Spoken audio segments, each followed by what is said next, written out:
2, 3.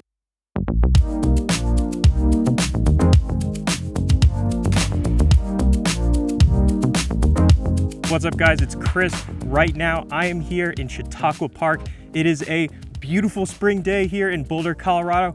The sun is shining, people are looking at me, but that's okay because today I'm here to tell you about the 5 best neighborhoods of Boulder, Colorado. Now, best can mean a lot of different things to a lot of different people. And so we're not just going to look at the 5 most expensive, luxurious neighborhoods. Some of them are notably affordable, but all of them have something very distinct in what they have to offer. Each neighborhood has a unique blend of pros and cons, and we're gonna look at those through the lens of 5 different primary factors. We're going to discuss proximity to public amenities like shopping centers and Pearl Street, affordability, privacy, views and trail access, and overall lifestyle or feel. But you guys know, before we begin, I have to tell you, my name is Christopher Madaras. I'm a luxury real estate broker right here in Boulder, Colorado with Liv Sotheby's International Realty. If you're moving to the area, guys, if you have questions, if you need help, give me a call, shoot me an email. I am here for you and I am so happy to help. Let's get started, my friends.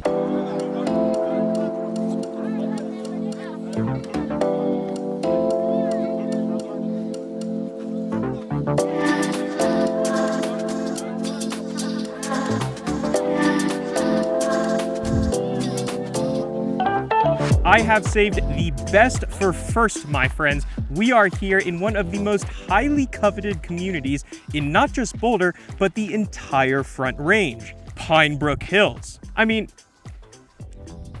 do I really need to say anything? I mean, look, you've got mountains, houses dotted, scattered up throughout the mountains all over. Pine Brook Hills is really known for being a luxury, exclusive mountain living community. So property here, generally between $1 and $5 million, which, if you ask me, I mean, it's no small amount of money, but for this, I mean, this is beautiful. And you know, this is really a community that, again, it speaks for itself. We're walking up Linden Drive right now, and technically we are in what most people would consider lower Pine Brook Hills because we've just driven up. We're just a couple minutes up Boulder, but in a moment, I'm going to show you guys something really exciting. Properties here, usually you've got half an acre to about an acre and a half, really quiet community, and really the most private you could get in the entire city. Now, technically Pine Brook Hills is not part of incorporated Boulder City, but you will still have a Boulder address. It doesn't really change a lot, especially because we are still in the Boulder Valley School District, so these roads are still plowed, which is super nice in the winter. But nonetheless, if you do want to live here, you do need an all-wheel drive car. You got plenty of people with sports cars up here that they roll around in the summer, but you need to have snow tires, chains, a proper vehicle for the winter months, even with the plowing. It has a very sort of Hollywood Hills-esque vibe in that you have all of these homes dotted around the mountain that you can see, and you go up these winding vertical roads off of which you just have tiny little driveways that lead up to these luxury homes. It doesn't have quite the glitz and glamour of Hollywood Hills because this is more like quiet luxury mountain living. It's not super exuberant mountain living the way Hollywood Hills might be described, but it has that very similar exclusive feel to it. But let me show you something even better.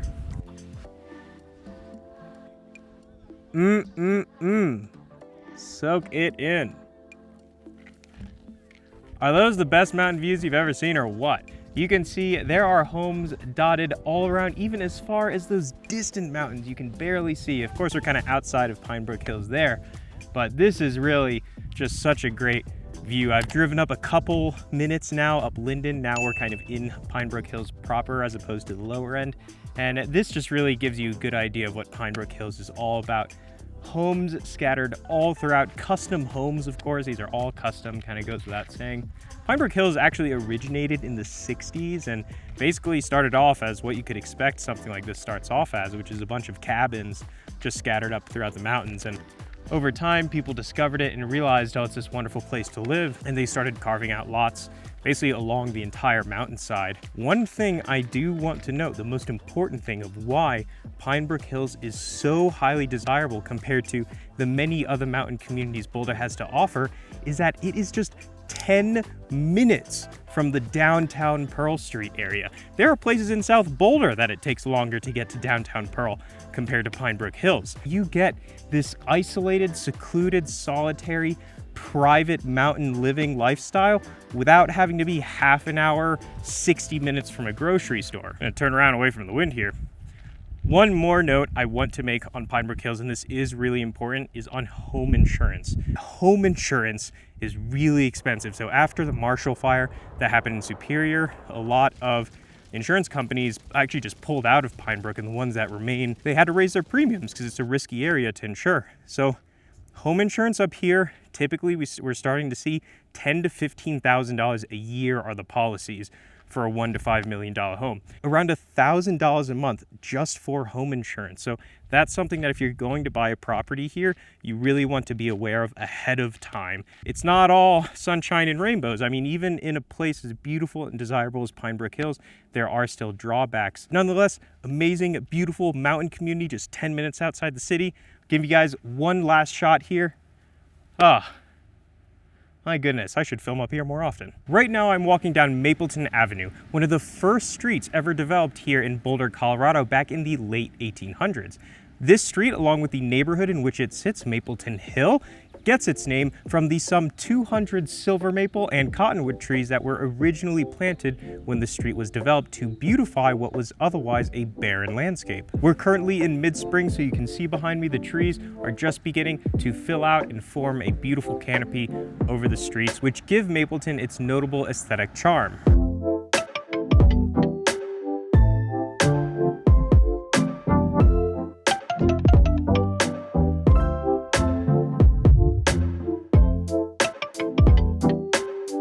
Really, no discussion on the neighborhoods of Boulder, Colorado is complete without making mention of Mapleton Hill. This neighborhood is the historic district of Boulder, Colorado. This is one of the first neighborhoods that was established way back in the late 1800s, and it has a particularly unique historic charm to it that you don't typically find in a lot of Boulder, because much of this area of Colorado was settled from the 1950s to the 1980s. Now we're going to talk more about that historic charm and the feel of the neighborhood, but first I want to point out the most obvious thing, which is the proximity. Right now, I'm just a 5-minute walk from the downtown Pearl Street, and that's like a leisurely walk.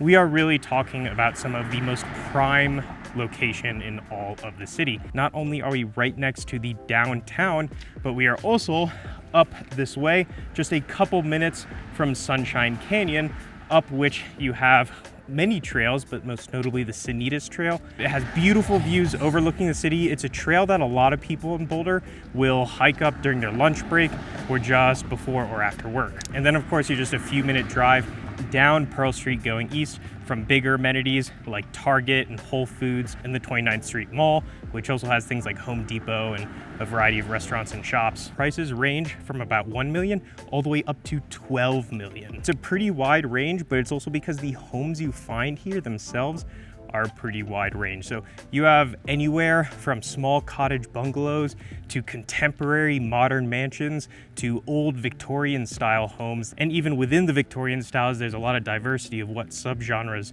of Victorian, different elements and motifs you find in the architecture. So Mapleton Hill is really defined by this kind of hybrid, this mishmash of a variety of different architectures and building materials. Now, as far as privacy goes, we are on the other end of the spectrum from Pine Brook Hills. Lot sizes are small. You know, they're gonna be 0.1 all the way up to about half an acre, and most of them on the lower end of that. And you've got neighbors. And then of course, being so central, there are a lot of people that drive around these streets, either just meandering around town, or maybe they're just on their way to other parts in the city. Mapleton Hill is an area that a lot of people will cross through. Even Mapleton Avenue, which we were just walking down, has not necessarily the highest priced properties, because even though it's a beautiful kind of miniature parkway, it still has a lot of traffic going up and down it. Right now we're walking down Highland Avenue, which does have some of the most expensive real estate in this neighborhood, partly because it still has that beautiful aesthetic, but it's not on a kind of main road. We're actually passing by some of these homes that are not just $3-5 million, but 10, 11, 12 million dollars. And you can really see just like the differences in architectural styles you have here. So you have this that has these round columns, this with more craftsman style front. You've got this red brick building over here, totally different, right? And then small kind of cottage bungalow over here. Reminds me a lot of like historic districts in New England or like DC, where the interiors of the homes may or may not be the nicest. The homes themselves may or not be the most like luxurious by Beverly Hills standards, if you want to call it that. But they have a charm that you really can't find anywhere else because it's so specifically tied to the history of that neighborhood. Old trees that form canopies over the road and light up to bright, fiery red, oranges, and yellows in the fall. I mean, it's just a sort of beauty that you don't get a lot of in Colorado. And look at this, you guys, you might not be able to hear it, but there are like birds chirping. I mean, you can really, it has a very New England historic feel to it. And that's something that, we could walk for 5 minutes and suddenly you don't have that at all. I mean, look at that house. Isn't that incredible? And then of course the walkability. So a big part of the Mapleton Hill lifestyle is almost being carless, right? Like an average Saturday of a Mapleton Hill resident might be wake up, go down, have breakfast on Pearl Street, walk down to Pearl Street. You don't even need a bike. Hang out there, maybe go back up home, hang out at home for a minute, go for a hike up Sanitas, which you also walk just a couple minutes to, then walk back home, hang out at home, walk the dog, and then in the evening, walk down to Pearl Street again, hang out some more, have some drinks, have dinner, and enjoy your evening before you walk back home. A Saturday could look like a lot of things in any part of Boulder because there's so much to do, but like, that's something you can't get in many of the other neighborhoods just because of the distance they are from downtown. And even you've got some schools, you can see this is the Mapleton Early Development Preschool right here. Beautiful stone building, love that. It's a very sort of quiet form of luxury neighborhood. I mean, walking around Mapleton, you wouldn't necessarily think you're surrounded by some of the most expensive real estate in the entire city, housed by, business leaders, titans of industry, CEOs and business executives and founders and so on and so forth. But I think that's why a lot of those kinds of people buy here, is because it's very inconspicuous, it's very quiet, and it's certainly not anything anyone walking around would feel inclined to, snoop around about. And speaking of luxury, just behind me is the most expensive listing on the market for our next neighborhood. However, despite being listed at the top of the price bracket for this area, this home is listed for just $1.25 million, which is still under the median sale price of $1.4 for the entire city. And that is because, my friends, right now we are in the most affordable neighborhood in all of Boulder, Colorado, Martin Acres.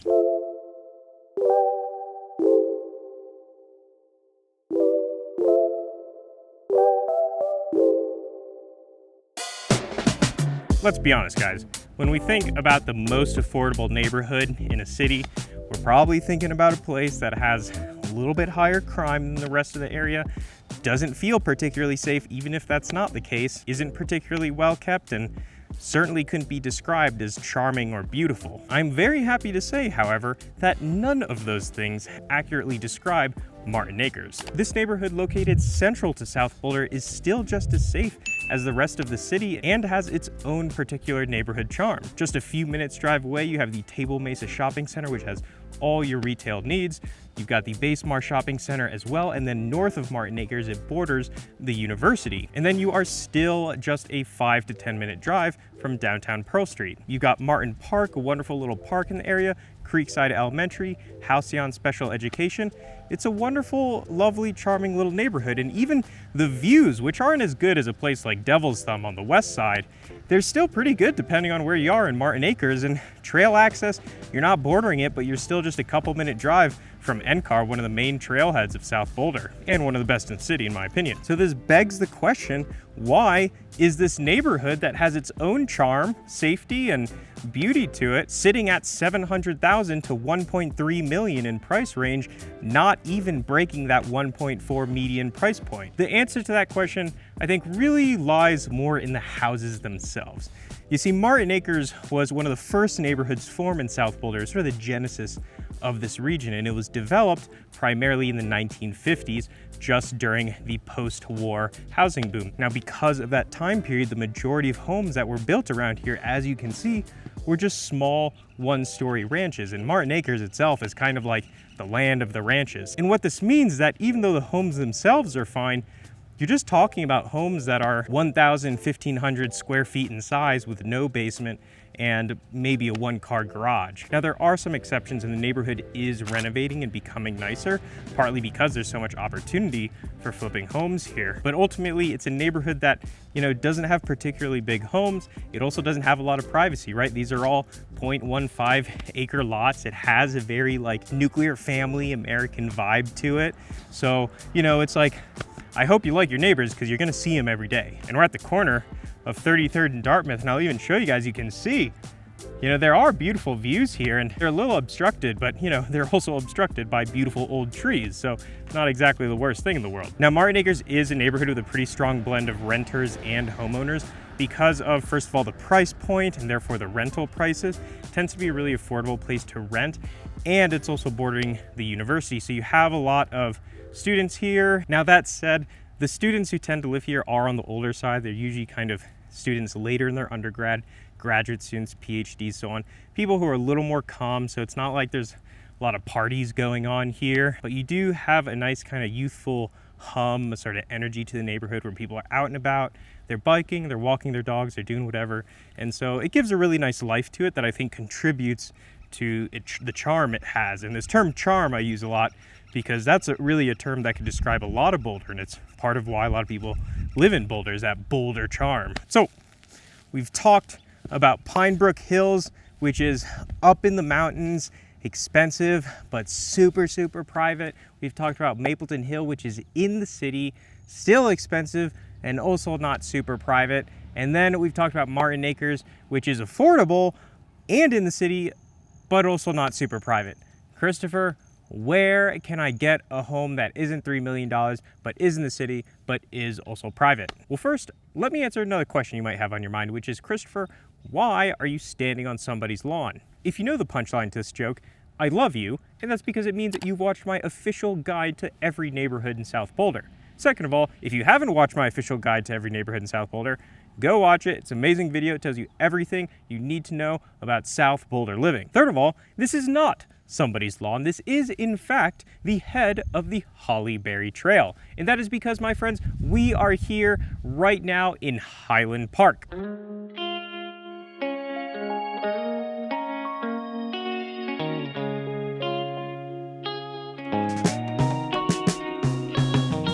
Where most neighborhoods in Boulder are kind of blocky and tend to blend all together, Highland Park is unique in that it's more of a thin strip that's built along this large ridge coming up from the base of the mountains. And the price range of single-family homes is about $800,000 to $5 million. And now what's interesting about Highland Park is that there are two poles to that. So right now we are in West Highland Park, which is the more luxury side of the neighborhood. So all the homes you can kind of see around me, these are all going to be $2, $3, $4, $5 million homes. And I will get to the more affordable east end of Highland Park, but what I want to note, speaking about the whole neighborhood, is that first of all, we have great proximity here. So just behind me, of course, you have the Hollyberry Trail, which is also kind of a trailhead that's a little bit out of the way. We're at midday Saturday, and you can see there's a few cars up there, but really not a lot considering this is prime time for hiking. So already you kind of have your own neighborhood trailhead. You've got the Table Mesa Shopping Center just a couple minutes away, got everything you need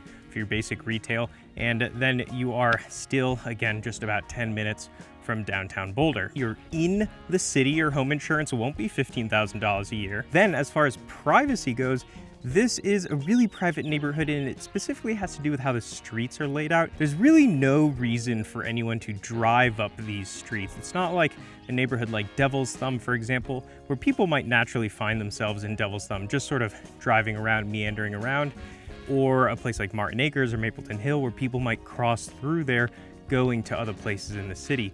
Highland Park, you're only ever gonna find people driving up these streets if they're either a contractor or a guest of the homes here or the homeowners themselves. And look at some of these are all gonna be custom homes on West Highland Park, right? And look at how unique some of these homes are. But you've got this neighborhood now where you're in the city, you've got great proximity, views and trail access, and you've got privacy. But even on top of that now, you've got affordability.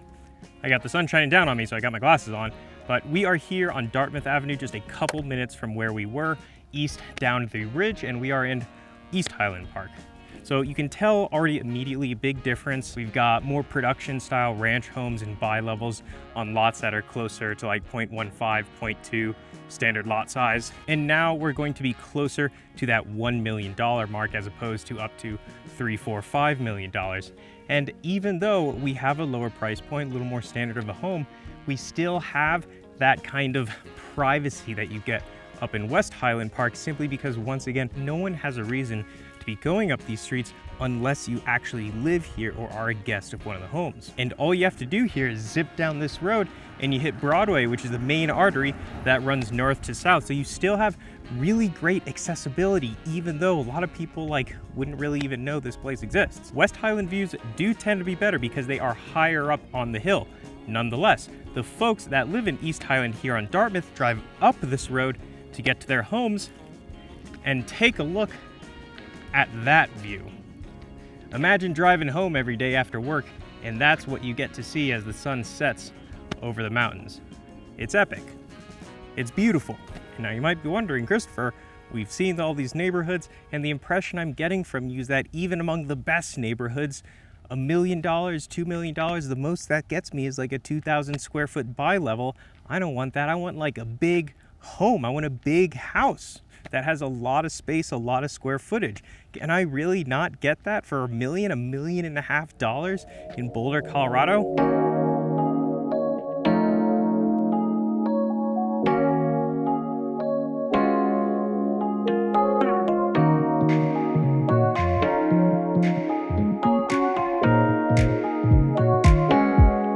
Gunbarrel is a very interesting neighborhood, and that is because it is actually a lot more like just a whole separate town from Boulder than a neighborhood within it. But actually, it's also not that either, because it is technically within Boulder city limits. So everyone in Gunbarrel, all these homes around me, all have Boulder, Colorado addresses. Gunbarrel is a much newer community. It was mostly built between the 1970s and 2000s. So much of what you have here, unlike in Boulder proper, are these much larger 2-3 story craftsman style homes all around the neighborhood. Now there are still a good amount of ranches and there are older areas of Gunbarrel, but by and large you see a lot more homes like that. It actually feels a lot more like a newer suburb, like a contemporary American suburb because of that. You know, in a lot of Boulder proper, you get kind of either districts like Mapleton Hill or Newlands or Whittier that feel like kind of historic old town Boulder. And then you have neighborhoods like Martin Acres and Table Mesa in South Boulder that have that post-war nuclear American vibe to it that I was talking about. But here in these newer neighborhoods, some of them in North Boulder, but especially in Gunbarrel, this is where you start to feel like you're in kind of an American neighborhood that you could pull out of maybe many different cities around the country. Super safe, super quiet neighborhood. You will hear people talk about Gunbarrel as if it's a town, and quite frankly, Gunbarrel has its own neighborhoods within it, but most of Gunbarrel will feel kind of like what I'm showing you right here. As far as prices go, the big thing, of course, we have kind of $800,000 to $2 million is where most of these homes sit, which is not dissimilar to a lot of neighborhoods in Boulder. However, the big difference is that for $1 million, $1.5 million, you can get one of these large 3,000, 4,000 square foot single family homes on a 0.15 to 0.3 acre lot, where in Boulder proper, that would easily put you above 1.5, sometimes in the 2s or 3s, depending on the neighborhood. Now that does of course come with the caveat of proximity. So Gunbarrel does have its own retail center. It has everything you would expect from a small town. It has everything you need, but you are 10, 15 minutes away from downtown Pearl Street, and sometimes longer depending on traffic, and you're really separated from the city altogether. So you don't feel part of Boulder proper, and that can be really important to some people. Now on the flip side, some people may love that, right? They may want to get away from the energy of the city. Like actually myself, I actually really like Gunbarrel for this reason. I like that it's kind of quiet. One of my best friends lives actually in this neighborhood, and I love visiting him because it has it makes me feel like I'm going home. You know, it has that kind of quiet, very like homey feel to it that I think a lot of Boulder can sometimes lack, at least for me, just because it has such a vibrant energy to it, which isn't a bad thing, but you know, this kind of quiet suburban feel is, I think, really something special in of itself. Now, as far as trails go, of course, you are far away from the mountains and from the Flatirons and from all the wonderful trails that Boulder has to offer. The views are pretty good depending on where you are in Boulder. Of course, they're also going to be a bit more distant, which some people like, some people don't. But if you're a big fan of those kind of towering, large mountain views that you can get in a lot of Boulder, you don't have those here. Privacy will vary depending on where you are. In Gunbarrel, there are some areas with much larger lots, like around the golf course and country club. But by and large, again, you're gonna have a standard level of privacy. It's not super tightly packed, but you are gonna have neighbors. This is really going to be the place for those who want a big kind of standard American home on a big standard American lot, front yard, backyard, and plenty of space to just kind of exist. All right, my friends, that is the video. Thank you so much for watching, and as always, my name is Christopher Madaras with Live Sotheby's International Realty right here in Boulder, Colorado. If you're moving here, you need some help, you have some questions, give me a call, shoot me an email. I am here for you, and I am so happy to help. I hope you have a wonderful day.